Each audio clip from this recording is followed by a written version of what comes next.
कि सत्संग जो है दो शब्दों से मिलकर के बनता है, जिसे कहते हैं सत्य और संग। ये मैं इसलिए बता रहा हूं, कल भी मैंने बताया था और भी बताया था, और ज्यादातर मैं इसको जरूर बताता हूं। क्यों कि ये बहुत जरूरी बात है कि जब आप सत्य को ही नहीं जानेंगे तो फिर रास्ता क्या पकड़ेंगे।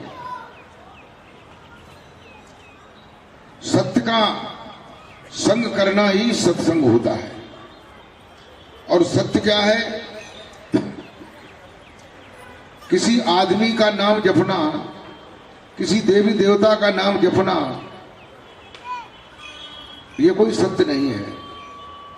सत्य वह है जो अनादि काल से चला आ रहा है, वो आज भी है और अनंत तक रहेगा, जिसमें कभी भी कोई परिवर्तन नहीं होता है, उसे ही सत्य कहते हैं।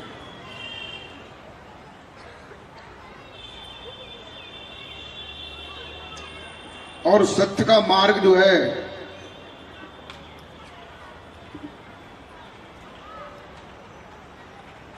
हमें सद्गुरुदेव भगवान से मिलता है। वे ही हमें सत्य से मिलाते हैं।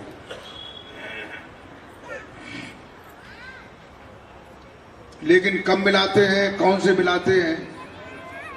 गोस्वामी तुलसीदास जी ने रामचरितमानस में बताया है। क्या बताया है? कि कर्णधार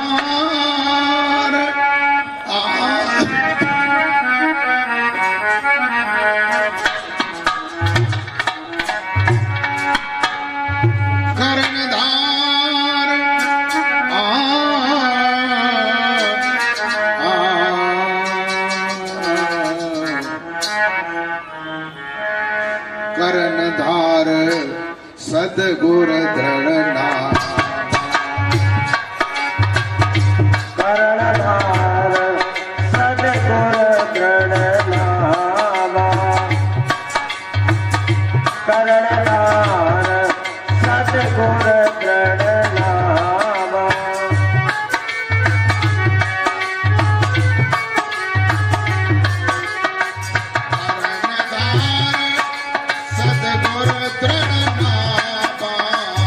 कर्णधार सद्गुर दृढ़नावा, कर्णधार सद्गुर दृढ़नावा, दुर्लभ सहज सुलभ करि पावा, दुर्लभ सहज सुलभ करि पावा, दुर्लभ सहज सुलभ करि पावा।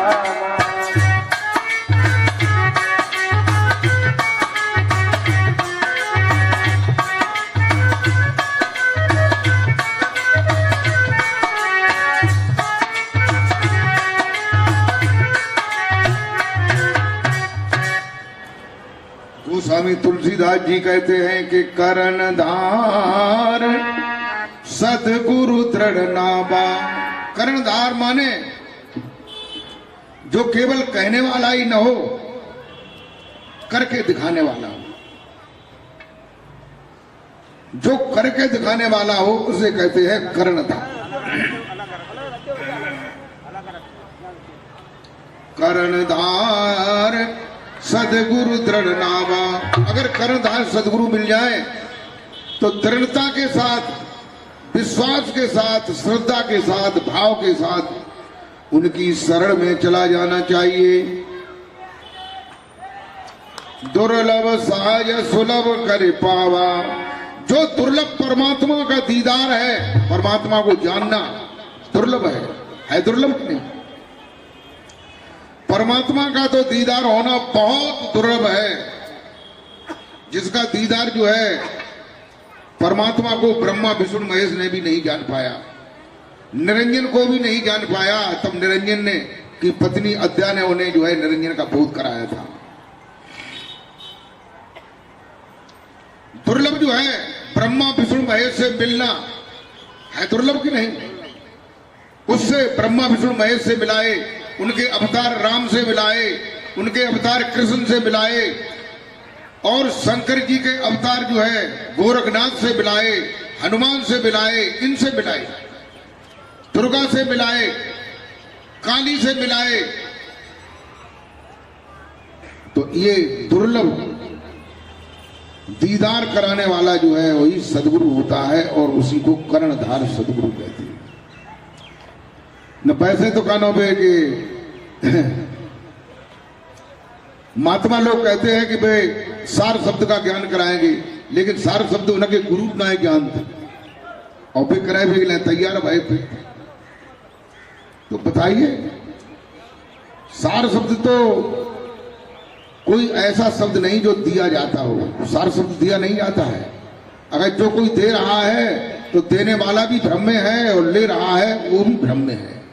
सार शब्द जो है स्वतः सहज शब्द का जब अभ्यास किया जाता है तब वो सहज शब्द पर सार शब्द उतरता है।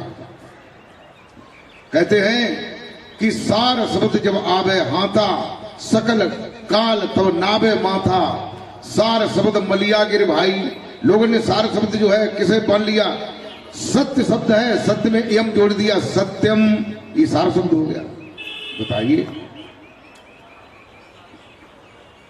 ये तो जपने में आता है, सार शब्द कहीं जपने में आता है?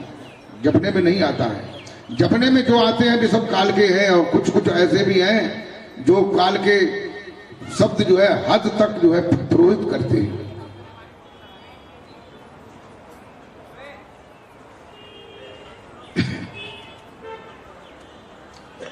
गुरु जो है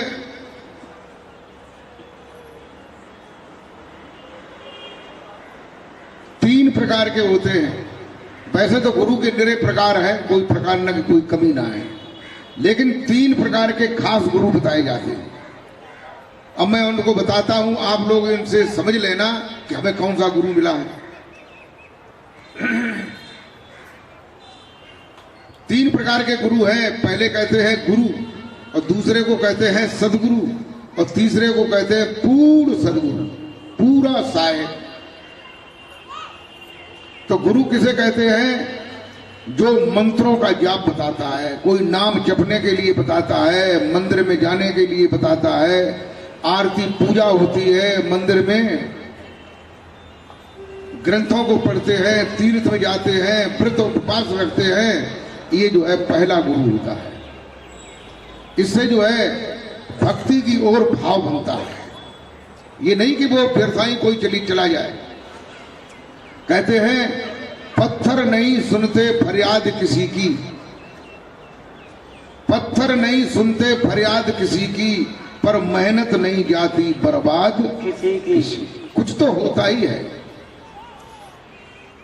तो पहले क्लास के जो गुरुजी हैं वो भी कुछ न कुछ जो है मार्ग बताते हैं। जब धीरे धीरे उस पर चलेंगे तो आगे का जो है डामर रोड मिल जाएगा, और जब डामर रोड मिल जाएगा तो डामर रोड जीटी रोड में से आया है तो जीटी रोड भी मिल जाएगा। कहते हैं